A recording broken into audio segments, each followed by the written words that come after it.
we are kicking things off with explosive geopolitical tension. Chinese General Secretary Xi Jinping has explicitly told his United States counterpart that the Taiwan question is the most important issue in China-US relations, warning that mishandling it could put the entire relationship in great jeopardy.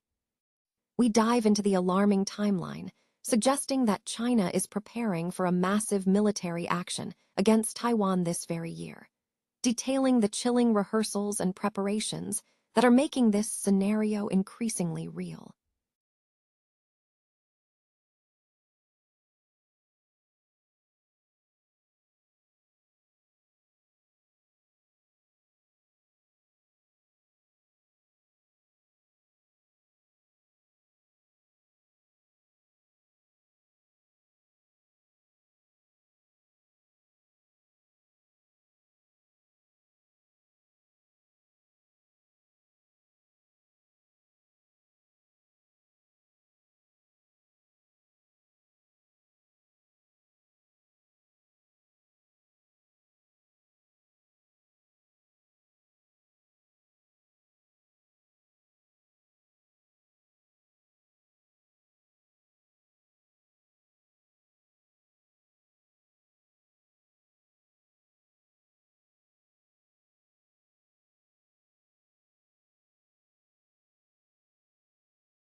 Down what these images reveal about the current level of military posturing and the direct threats being posed to regional stability.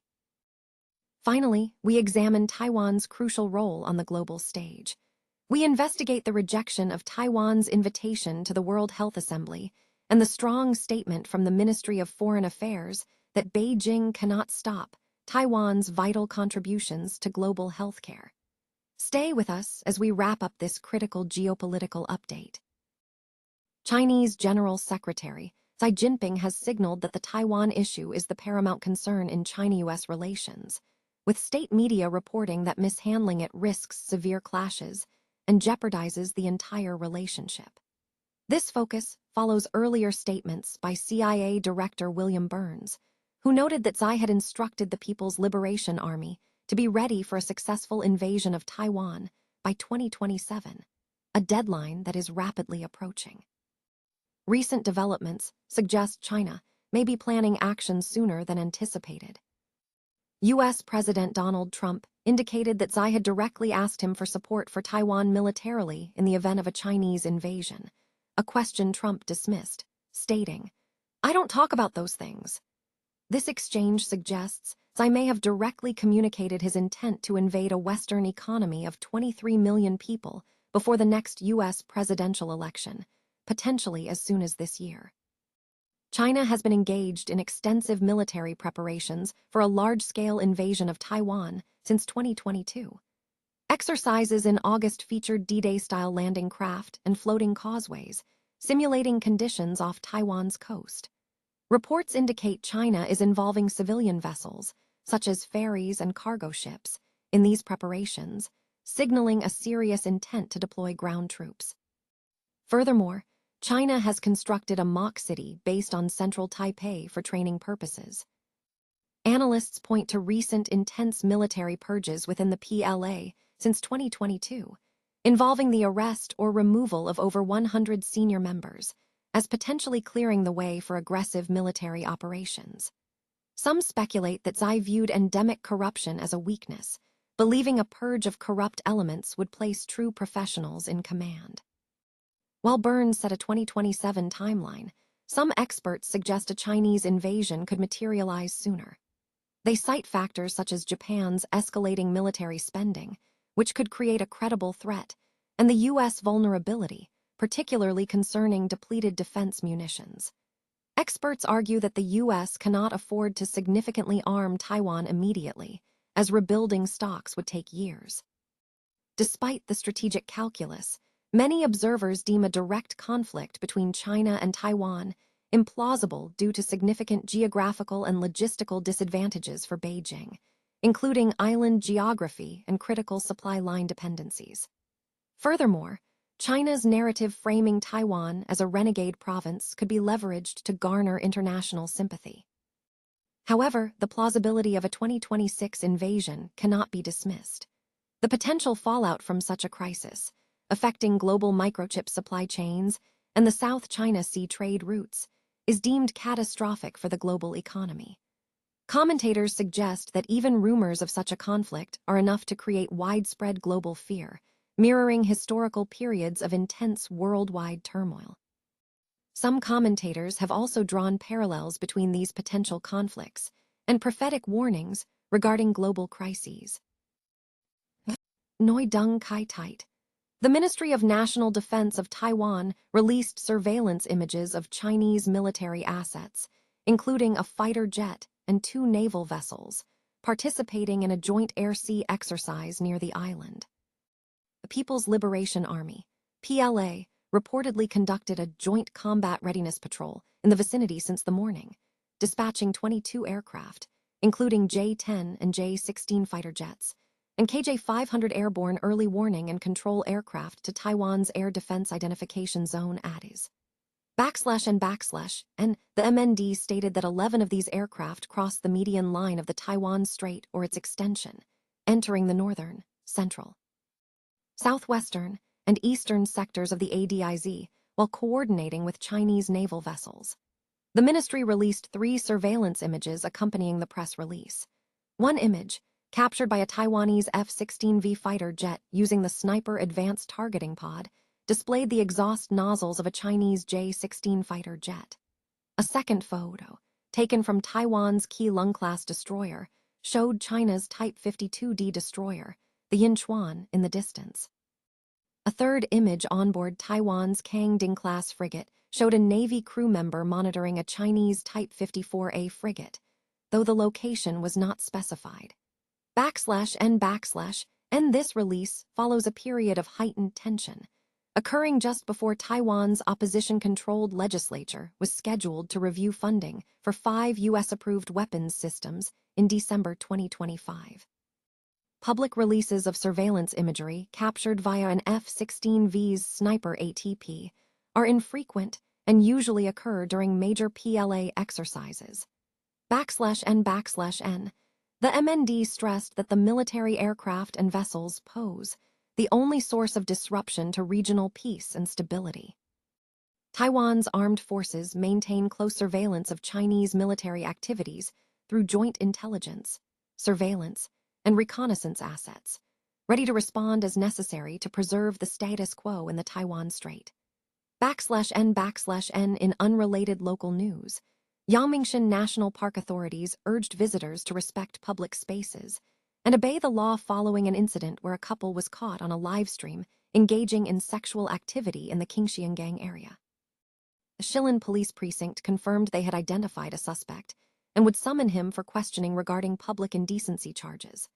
And additionally, expert Lin Yiqing cited regulatory issues and national security concerns regarding Starlink access, noting that Taiwan is among few Asian regions without the service, as noted by Funpi Innovation Group CEO Nathan Chiu, who pointed out that Taiwan and 4 other Asian nations, China, North Korea, Afghanistan, and Syria, lack access, despite Starlink being available in 166 countries worldwide. Taiwan's exclusion from the World Health Assembly, or WHO, for the 10th consecutive year was confirmed on Monday after a proposal by its allies to invite the nation as an observer was rejected during a 2-on-2 debate. This process saw 2 allies support the invitation while 2 others, including China and one of its allies, expressed opposition. China's permanent representative to the UN office in Geneva, Jia Guide, strongly defended Beijing's position, insisting that the issue must adhere to the One China principle, citing UN General Assembly Resolution 2758 and WHO Resolution 25.1, which recognized the People's Republic of China, PRC, as the sole legitimate representative of China to the WHO, effectively excluding the Republic of China, ROC, Taiwan. In contrast, representatives from Taiwan voiced strong objections to the exclusion. Palawan Vice President and Minister of Health Reynold Oilauch stated that Taiwan's exclusion is unjustified and harmful, arguing it weakens global disease surveillance and collective preparedness. Paraguayan Vice Minister of Public Health and Social Welfare, José Ordelado, argued that excluding Taiwan prevents a truly inclusive global health system, noting that 23.5 million people are left out of global health security. Dominican Republic Minister of Health Victor Elias Atala Lajam ultimately decided not to include the proposed agenda item, cementing Taiwan's absence. Taiwan has not attended the annual WHA since 2016. Meanwhile, other news items reported include: Yangmingshan National Park authorities urged visitors to respect public spaces following an incident involving a couple caught engaging in sexual activity at the Qingxiangang area, leading to police investigation. In technology news, Minister of Digital Affairs Lin Yicheng highlighted regulatory and national security concerns, noting that Taiwan is among few Asian regions lacking Starlink access, a situation echoed by reports that China and North Korea block the service, while Syria is not blocked. Finally, the Grand Hotel Taipei refuted media claims alleging that the hotel prevented CBS from broadcasting coverage of a U.S.-China summit, stating that the reports were inconsistent with the hotel's handling of the matter. The Ministry of Foreign Affairs in Taipei has issued a strong statement asserting that while Beijing may attempt to obstruct Taiwan's invitation to the World Health Assembly, it cannot prevent Taiwan from contributing to global healthcare, thereby exposing international public health cooperation to significant political risks. Chinese Ministry of Foreign Affairs spokesman Guo Jiakun stated that Taiwan's efforts to seek attention through various meetings are merely political theatrics and doomed to fail, emphasizing the One China principle, which dictates that Taiwan is an inalienable part of China's territory. Guo insisted that international organizations must adhere to this principle when addressing issues concerning the Taiwan region. Conversely, the MOFA spokesman in Taipei asserted that the Republic of China, ROC, Taiwan, is a sovereign independent nation not subordinate to the People's Republic of China, PRC. He argued that Taiwan's participation in international forums like the WHO is based on its legitimate sovereign right, noting that neither UN Resolution 2758 nor WHA Resolution 25.1 mention Taiwan or authorize the PRC to represent it. The MOFA spokesman strongly condemned China's alleged use of misleading statements to politicize Taiwan's participation, claiming that Beijing's deliberate distortion of international resolutions undermines international law. He expressed deep regret that the WHO has yielded to political preconditions set by China, thereby jeopardizing global health efforts. Taiwan's bid for WHA participation is framed as a defense of global health rights and the integrity of the global public health system, highlighting Taiwan's expertise in infectious disease control and universal health coverage. Separately, local news reported on incidents at Yangmingshan National Park, where authorities urged visitors to respect public spaces following a live stream showing a couple engaging in sexual activity in the Qingxiangang area. The Shilin Police Precinct confirmed they had identified a suspect and would summon him for questioning regarding public indecency charges. The area had recently gained viral attention after uncensored footage of an intimate encounter was streamed online, leading to increased visitor traffic and subsequent backlash regarding noise and disruption to the wildlife habitat. In a separate development, the Minister of Digital Affairs cited regulatory issues and national security concerns, noting that Taiwan is among a few Asian regions lacking Starlink access, contrasting this with global availability in 166 countries. The statement followed comments made by a tech executive regarding limited access for Taiwan and 4 other Asian nations to the satellite service.